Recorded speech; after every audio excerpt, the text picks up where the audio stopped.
अस्सलाम वालेकुम अज़ीज़ान, धमकियों के सिलसिले जारी और सारी हैं। मुख्तलिफ लोग जब सच सुनते हैं, सच जो है वो उनसे हज़म नहीं होता और उनको फिर जो है नंबर तो हमारे अवेलेबल होते हैं और हम अवेलेबल भी होते हैं हर वक्त, तो वो धमकियाँ देना शुरू कर देते हैं क्योंकि उनकी गलतियाँ अपनी होती हैं। मैं आपसे केस स्टडी डिस्कस करने जा रहा हूँ, बड़ा इंपॉर्टेंट, और I feel pity on the mind set of the people. और अक्सर मैं आपको क्लियर बात बताऊँ, रात को बहुत सारे लोग चाहे मुल्क में हैं बाहर हैं, हम तो बहुत सारी ज़िंदगी की हमने भी नशेबा फरास देखे हुए हैं, and I am sorry for my words, but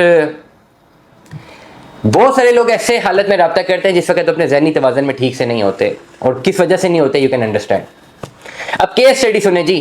एक साहब हैं जिन्होंने मल्टीपल फाइलें ली हुई हैं मुख्तलिफ प्रोजेक्ट्स में, NMC की भी ली हुई, GFS की भी, पता नहीं कौन कौन सी फाइलें ली हुई, एंड मेरा उनसे कोई ताल्लुक नहीं, ना मैं उनको जानता।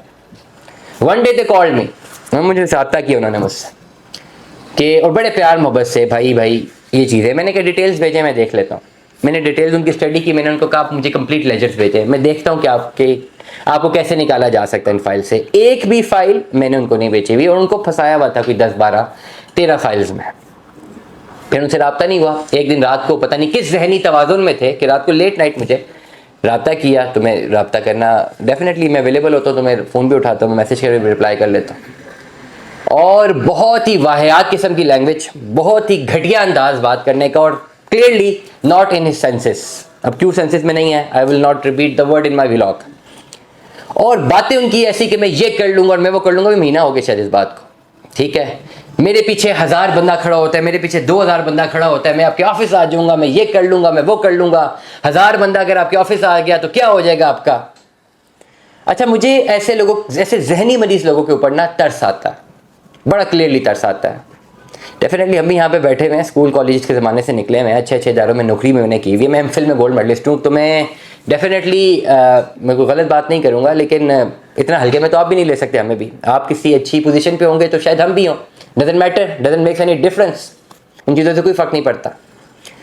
मेरा सवाल उनसे ये था साहब से कि आपके पीछे अगर इतना बंदा है, 1000 बंदा है, 2000, और आप ये कर सकते हैं वो कर सकते हैं, थोड़े गट्स बना लें, सोसाइटी के हेड ऑफिस चले जाए, उधर इतना बंदा ले जाएं और जितने पैसे आपने सोसाइटी को गिफ्ट किए हुए हैं फाइल की सूरत में वापस ले लें। अक्सर लोग हमें रब्ता करके बताते हैं हम ये हैं, हमारी फ़लानी जगह पहुँच है, फ़लानी जगह ताल्लुक़ है, ना हमसे फ़ाइल ली हुई है, ना कोई लेना देना है, ना कोई जानते हैं, लेकिन इतने बड़े 30 मार खान हैं कि पीछे बहुत लोग हैं भाई, लेकिन जुर्रत नहीं है कि सोसाइटी के ऑफिस कदम रखें सीरियसली। और कहते हैं ना 1000, 2000 बंदों के साथ सोसाइटी के ऑफिस में कदम रखेंगे, 5 बंदों के साथ भी रखें ना, जो आप सोसाइटी की सिक्योरिटी आपके साथ हाल करती है। अगर आप वहाँ पे जाके कोई भी बदतमीजी हल्ला गुला करें, आप सोच नहीं सकते। आप सोसाइटी के ऑफिस में जाके हल्ला गुला बदतमीजी नहीं कर सकते। बात करना आपका राइट है, बात कर सकते हैं, हर बंदे से बात कर सकते हैं, लेकिन इफ़ यू थिंक कि आप किसी भी सोसाइटी के ऑफिस में जाके हल्ला गुला करते हैं, तोड़ फोड़ करेंगे, गाली गलोच करेंगे, वो आपको यूं जाने देंगे, तो आपकी सोच है। मैं नाम नहीं लेता बड़े बड़े प्रोजेक्ट के, निकालें सोशल मीडिया, देखें जिन लोगों ने जाके वहाँ पे बदतमीजियाँ की, उनके साथ क्या हाल किया गया। किसी के प्रेमिसेस में इंटर हो के आप बात नहीं कर सकते, आप क्या बातें करते हैं। और आपको कानूनी तरीका रखना है, और कानूनी तरीके में अगर आप किसी पे केस करते हैं तो ये दीवानी मुकदमा है। और जब केस आप करते हैं सोसाइटियों पे, तो जो टर्म्स एंड कंडीशंस में आपने साइन किए होते हैं, 2 केस आप पे पड़ जाते हैं। उल्टा सोसाइटी आप पे क्लेम करती है, भाई इन्होंने ये टर्म्स एंड कंडीशंस क्लेम किए, पैसे इन्होंने हमारे देने हैं।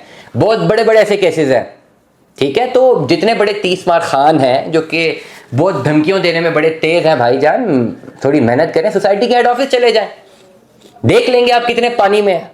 आप 5 बंदे लेकर अंदर घुसें, देखें सोसाइटी आपके साथ क्या करती है, वहीं पर आपकी सारी बदमाशी अकड़ निकल आती है।